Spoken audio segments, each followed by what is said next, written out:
Manipulateur est une saga de fantasy composée de 7 tomes. Dans cette vidéo, je vais vous présenter cette série de romans, de mes premières idées à aujourd'hui. J'espère que le voyage aux côtés de Sarene vous plaira. Si oui, n'hésitez pas à liker la vidéo et à vous abonner à la chaîne. Sur ce, bonne vidéo.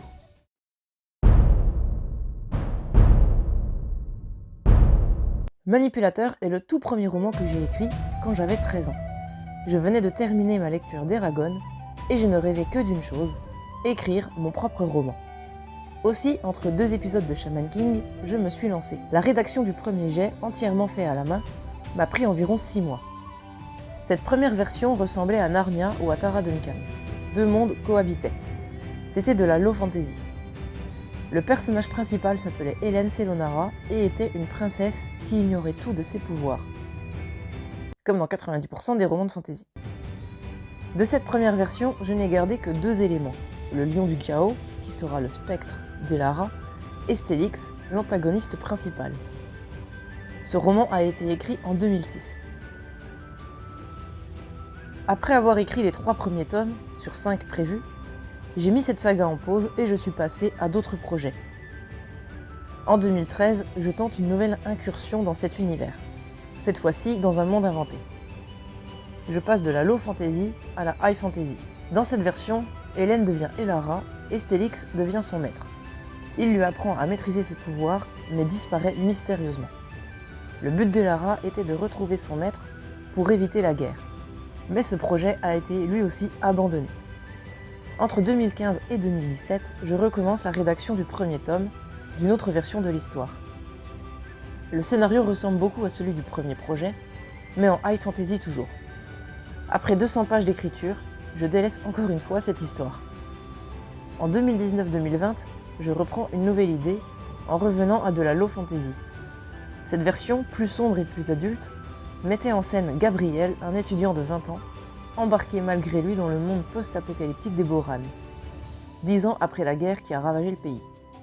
Puis, à la fin du confinement en 2020, l'idée actuelle me vient, celle de raconter les aventures de Sarene, un manipulateur qui a survécu à la guerre.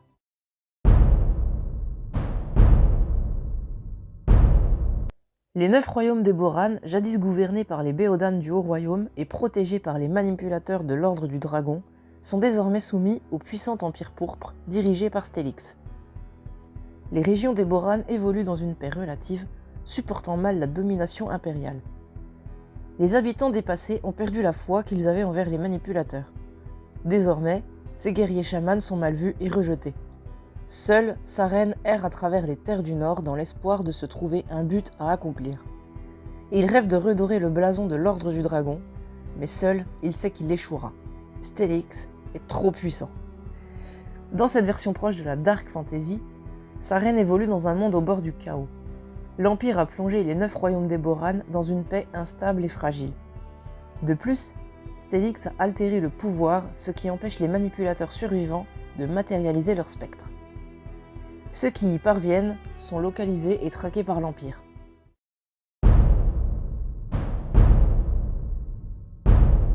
Dans cette vidéo, vous m'avez beaucoup entendu employer les termes pouvoir, manipulateur et spectre.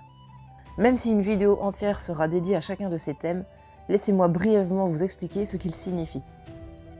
Il est temps de lever le voile sur le titre de ma saga. Avec un P majuscule, le pouvoir, ou l'Aémis dans la langue perdue d'Abendor, est l'énergie divine qui émane du Père Créateur, Aéronil, depuis la nuit des temps. Cette énergie infinie est utilisée par les chamans et les sorciers, puis par les manipulateurs. Les érudits pensent que le pouvoir est présent partout et en chaque être vivant. Le pouvoir peut être déstabilisé, voire influencé par des manipulateurs.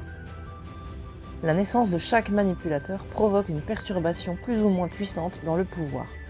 Un manipulateur est un guerrier chaman sensible au pouvoir. Contrairement aux sorciers, il peut influencer et manipuler le pouvoir, d'où leur nom. Ils combattent avec un esprit protecteur, leur spectre. Pendant des siècles, les manipulateurs préservaient la paix sous l'étendard de l'Ordre du Dragon. Mais cet âge d'or est désormais révolu. Désormais, les manipulateurs sont peu nombreux, affaiblis et mal vus par le peuple.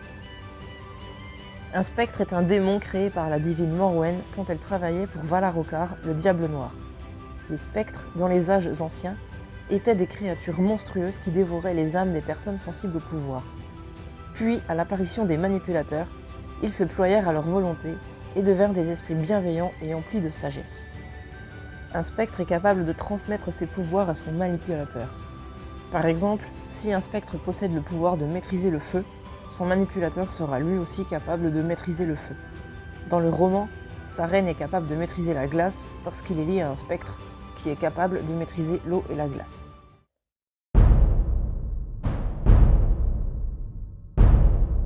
Après de nombreux changements, la saga Manipulateur est partie sur des bases solides. Désormais, la saga se compose de 7 tomes et appartient à la Dark Fantasy, ou tout du moins à un genre proche de la Dark Fantasy. Le tome 1 est terminé depuis 1 an. J'espère un jour vous offrir l'histoire de Saren dans les rayonnages de votre librairie préférée. En attendant, si cette vidéo vous a intrigué, je vous invite à vous abonner pour ne pas rater les prochaines vidéos qui parleront de manipulateurs. Le tome 1 est pour le moment disponible sur Wattpad. J'ai également commencé une playlist d'un audiobook sur cette chaîne. Sur ce, je vous souhaite une bonne journée. À bientôt pour de nouvelles vidéos.